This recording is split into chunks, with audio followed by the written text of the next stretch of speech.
मैं अभी कुछ ऐसा दिखता हूँ, लेकिन पहले ऐसा नहीं दिखता था। पहले मेरा स्किन बहुत ज़्यादा डार्क था, मेरा बाल झड़ गए थे, मेरा पेट भी निकला हुआ था। लेकिन कैसे मैं अपने आप को चेंज किया, ऐसे क्या चेंज करने की वजह से मैं यहाँ से यहाँ तक पहुँच पाया, जानेंगे इस वीडियो में। मेरे पास तो कमियाँ तो बहुत सारे थे। सबसे पहला तो मेरा स्किन। मेरे को पहले से ही मेरे को काफ़ी ज़्यादा पिंपल्स आते थे। जब पिंपल्स आते थे तो मैंने उसको फोड़ देता था। उसको फोड़ने पर वहाँ पे खड्डा बन जाता था, स्कैर बन जाता था। तो पिंपल का स्कैर है ना, वो बढ़ते, बढ़ते, बढ़ते काफ़ी ज़्यादा हो गए। तो अभी आप देखोगे तो अभी कम हो गया है, लेकिन पहले मैं आपको फोटो में दिखाऊंगा कि कितना ज़्यादा स्कैर दिखते थे। और फिर वो जो स्कैर है ना, वो ब्लैक कलर भी दिखता था। दिखने में उतना ज़्यादा अच्छा नहीं लगता था, बहुत खराब लगता था। और टैनिंग जो सबको है तो पता ही है, आप धूप में जाते हैं तो टैनिंग हो जाते हैं, तो काला दिखता था, वो दिक्कत है। फिर दूसरा है कि मेरा जेनेटिकली मेरा वो ऐसा है कि मेरा बाल झड़ता है। मेरे को मेल पैटर्न बालनेस का इशू है। उससे क्या होता है, मेरा जो बाल है ना, यहाँ क्राउन एरिया की जगह पे बाल जो है झड़ रहा था। अभी अच्छे खासे बाल आए हैं, लेकिन पहले का फोटो में देखो कि कितना ज़्यादा बाल झड़ गए थे। फिर मैं बीच में ऐसा हुआ था कि मैं काम के सिलसिले में मैं बाहर गया था, तो वहाँ पे मैं 2 महीना होटल में रुका था। और वो टाइम मुझे इतना समझ नहीं था कि जो होटल में खाने होते हैं, उसमें बहुत ज़्यादा कैलोरीज़ होते हैं। उसको खाने पे फैट ज़्यादा बढ़ जाते हैं। मुझे पता नहीं था बटर पनीर और जो भी है नान, रोटी, मैदे का ऑयली चाउमीन हो गया, ये सब खाता था।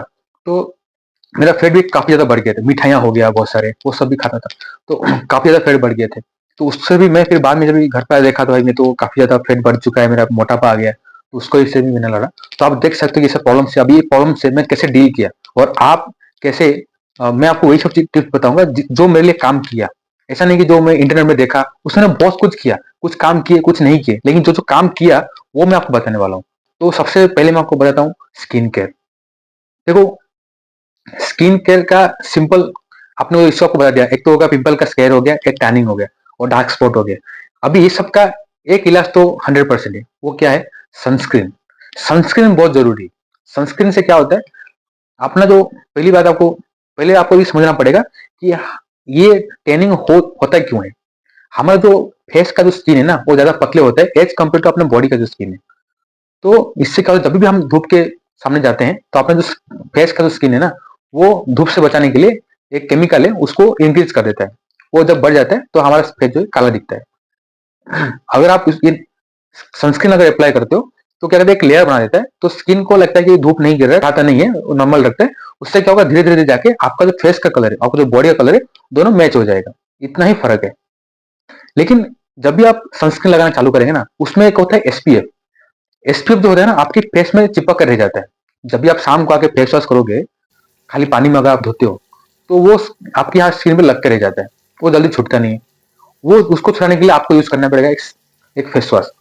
फेस वॉश से क्या होता है कि वो जो एसपीएफ से चिपक कर रह गया रहता है, उसको क्लीन कर लेता है, या 2 बार वॉश करोगे तो क्लीन हो जाता है। साबुन से भी कर सकते हैं, जैसे कि मैंने आपको बताया। फेस का जो स्किन होता है वो ज्यादा पतले होता है। बॉडी के लिए ठीक है साबुन, लेकिन फेस के लिए वो सही नहीं है। तो बेहतर है कि आप एक फेस वॉश ले लो, बहुत सस्ते में आता है। मैं तो यहाँ तक कि बोलता हूँ फेस वॉश लो ही मत। आपके घर में मुल्तानी मिट्टी होगा या मार्केट से खरीद लो, बहुत सस्ते में मिलता है। और बेसन तो आपके घर में होगा ही होगा, तो थोड़ा सा बेसन ले लो, पानी लगाओ और फेस वॉश कर लो, या तो मुल्तानी मिट्टी लेके थोड़ा पानी लगा के इसको वॉश कर लो। ये एग्जैक्ट वही काम करता है जो फेस वॉश आप 100-100 रुपया देकर खरीदते हो ना। कोई कोई तो 400-500 रुपए का मिलता है, और ये कहाँ 10 रुपए का काम हो गया। तो इसमें पैसा लगने वाला नहीं है, खाली सनस्क्रीन में ज्यादा पैसा लगेगा। लेकिन जब भी आप फेस वॉश ज्यादा करने लगोगे ना, चाहे मुल्तानी मिट्टी से आप क्यों ना करो, तो अपने स्किन का जो ऑयल का प्रोडक्शन है ना, वो कम कम हो जाता है। तो फिर ऑयल ज्यादा कम हो गया ना, तो भी गड़बड़ है। एक बैलेंस रहना बहुत जरूरी है। उसके लिए आपको क्या करना पड़ेगा, आपको घर में वेस्लिन होगा, एलोवेरा जेल होगा, या कुछ भी नहीं तो ऑयल, कोई भी ऑयल, चाहे वो नारियल का तेल हो, चाहे सरसों का तेल हो, चाहे आलमंड का तेल हो, कोई भी एक अच्छा सा तेल ले लो, उसको फेस में लगा देना। वो भी तभी अगर आपको इसमें कोई दिक्कत हुआ तो, अगर ड्राइनेस हो गया तो। नहीं हुआ तो आप सनस्क्रीन रोज लगाओ, और शाम को आने के बाद इसमें फेस वॉश कर लिया करो। बस इतना ही जरूरत है। स्किन केयर से इतना करोगे तो आप सही हो जाएगा। टैनिंग और डार्क स्पॉट्स आपका चला जाएगा। अभी अगर किसको पिंपल का स्केयर से मतलब कि निशान बन गया पिंपल्स का, उसके लिए आपको डॉक्टर डॉक्टर का सहायता लेना पड़ेगा। कोई भी डॉक्टर से पूछना पड़ेगा, और कोई डर्मेटोलॉजिस्ट देगा तो उससे समझ लो। मैंने किया था अपना इलाज, तो डॉक्टर ने मेरे को ये वाला जेल दिए थे, जो बोलते हैं कि स्कार इन जेल करके। मैं बहुत दिन से लगा रहा हूँ, इसका इफेक्ट भी आ रहा है। उसको लगाया तो मेरे को फायदा हुआ। तो अगर आपको स्केयर है तो ये डॉक्टर को बिना पूछे भी आप ले सकते हो। ऐसा कोई स्केयर जो है उसको इससे सही हो जाता है। टाइम लगता है, लेकिन ना 1-2 महीने से आपको सही नहीं हो जाएगा। कंटिन्यू आपको 3-4 महीने लगाना पड़ेगा, तो आपको फर्क दिखने लगेगा। और धीरे धीरे अगर कम होगा तो जल्दी हो जाएगा। मेरे ज्यादा था तो मेरे को 3-4 महीना लग गए, लेकिन सही हो जाएगा। अभी आते हैं हेयर केयर। मेरे को तो जेनेटिकल इशू है, लेकिन आपको अगर बाल हेल्दी है तो आपको ये सब, आपको बाल हेल्दी है तो भी इसको देखना ही देखना है। जिसको प्रॉब्लम है वो तो देखेगा ही, लेकिन आपको बाल अगर सब कुछ सही है तभी भी देखो। देखो जब भी मैं अपना बात बताता हूँ, जेनेटिकल इशू है भाई, मैं एग्री करता हूँ, मेरे हाथ में नहीं है वो, ठीक है, मेरा बाल झड़ रहा है, लेकिन फिर भी अगर पहले भी लोगों को जेनेटिकल इशू होता था, लेकिन ये 30-35 साल उम्र के बाद अगर बाल झड़ता है तो समझ में आता है। मेरा तो बाल 20 साल की उम्र में झड़ने लगा था, तो ये मुझे बहुत टेंशन देता था। और मेरा ही नहीं, मैं कभी ट्रेन में भी जाता हूँ, मेट्रो में जाता हूँ, या कोई पब्लिक प्लेस में देखता हूँ, वहां पे जितना भी लड़के रहते हैं या आदमी लोग रहते हैं, तो करीबन 40 to 50% लोगों का बाल झड़ा हुआ रहता है, या तो झड़ने की मतलब मेल पैटर्न बालनेस जो है उनको दिखने लगता है, क्या कहाँ किसका आगे से जा रहा है, किसका यहाँ से जा रहा है, तो दिखता रहता है। तो ये इशू जो है ना, खाली हम लोग कहीं पढ़ते हैं कि इतने सारे लोग है, ऐसा नहीं है, हमको सामने दिखता भी है, ये इशू तो है। तो इसका जो मेन कारण है ना वो है जंक फूड। दूसरा सबसे बड़ा रीजन है वो होता है शैम्पू। आज की डेट में मार्केट में जितना भी शैम्पू मिलता है ना, उसमें डिटर्जेंट और सेंट भर भर के, जो कि आपका स्कैल्प को नुकसान पहुंचाता है, उससे बहुत नुकसान होता है। वही कारण है कि बाल झड़ने लगते हैं। आपको सबसे पहले एक अच्छा शैम्पू लेना पड़ेगा, और शैम्पू क्या है, जो भी डेर्मोटोलॉजिस्ट वाले जो शैम्पू होते हैं वो लो। मेडिसिन स्टोर में जाके जो मेडिकली टेस्टेड हुआ शैम्पू रहता है ना वो सब लो। ये जो मार्केट में बहुत से जो जनरल मिलता रहता है कमर्शियल मार्केट में, जो टीवी में एड्स आते हैं ना, वो वाला नहीं। जो जाओ थोड़ा सा गूगल में सर्च करो, जो अच्छे डेंड्रफ के लिए कौन से शैम्पू, उसके लिए मैं वीडियो भी बनाया हूँ, वो वीडियो जाके आप देख सकते हो। वो वाला शैम्पू यूज करो, आपका बाल सही हो जाएगा। और ऑयलिंग भी करो, रोज मत नहीं करोगे चलेगा, हफ्ते में एक बार, हफ्ते में एक बार सही ऑयलिंग तो करना पड़ेगा, तब जाके आपका जो बाल है वो हेल्दी रहेगा। अभी आते हैं फिटनेस के ऊपर। तो जब मेरा 2 महीना में बाहर होटल में रुके, होटल का खाना खा के जो मेरा पेट बाहर आ गया था, उससे मैं कैसे बाहर निकला। भाई जब तक प्रॉब्लम आता नहीं ना, तब तक हम उस चीज के बारे में कभी सोचते नहीं। जब मेरा पेट बाहर निकलने लगा, जब मैं शर्ट पहनता था तो ये बटन टाइट रहते थे, दिखने में अच्छा नहीं लगता था, तब मेरे को माइंड में आया कि ये हुआ क्यों, तो ये उससे मैं कैसे बाहर आ सकता हूँ। तो उसके बाद मैंने रिसर्च करना चालू किया, और रिसर्च करते करते मुझे ये चीज का पता चला कि आप हम लोग कुछ भी जो खाते हैं उसमें अपना बॉडी उसको शुगर को निकलता है। कोई भी चीज आप खाते हो उसमें शुगर निकलता है, और शुगर को ब्लड के थ्रू हर सेल के ऊपर पहुंचाता है, और वो शुगर को ब्लड तक पहुंचाने के लिए इंसुलिन जो है वो काम करता है। एक इंसुलिन होता है वो उसको यहां तक पहुंचाता है।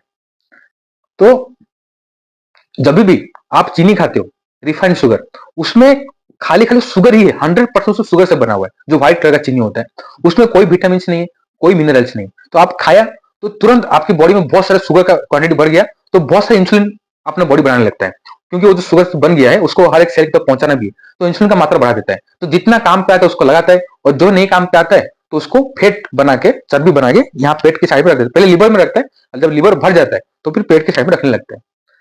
सबसे ज्यादा ये शुगर में तो 100% शुगर है। उसके बाद मैदा, जब भी आप मैदा खाते हो उसमें हायर परसेंटेज जो चीज है उसको बॉडी तुरंत एनर्जी में कन्वर्ट कर लेता है, और जितना भी एनर्जी काम का है उसको लगाता है, जो नहीं काम का है तो उसको तुरंत फैट के आकार में रख देता है। वही अगर आप कुछ भी प्रोटीन खाते हो, कोई चना खाते हो, उसको कहते हैं बॉडी जब भी अंदर जाते हैं ना, उसको पहले तो डाइल्यूट करने को टाइम लगता है, फिर उसमें शुगर कम निकलता है। जो अगर कम शुगर निकला तो जितना शुगर निकला आप चलते घूमते फिरते हो, तो आपको ताकत का जरूरत तो है ही, तो वो उतना यूज हो जाता है, तो कुछ भी बचता नहीं है उसको फैट बनाने के लिए। ये होगा सिंपल मैथ। अगर आपको फैट कम करना है तो आपको सबसे पहला जितना भी शुगर का आइटम है उसको नहीं खाना है, और मैदे का सामान जो है नहीं खाना है।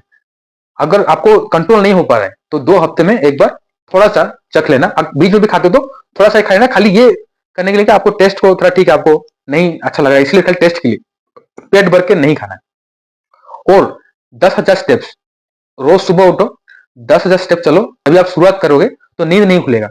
तो शाम को 10,000 स्टेप चलो और चलते रहो, और खाने में ये दोनों चीज को कम कर लेना, और बाकी भी चीजें तो कम से कम ही खाने की कोशिश करना।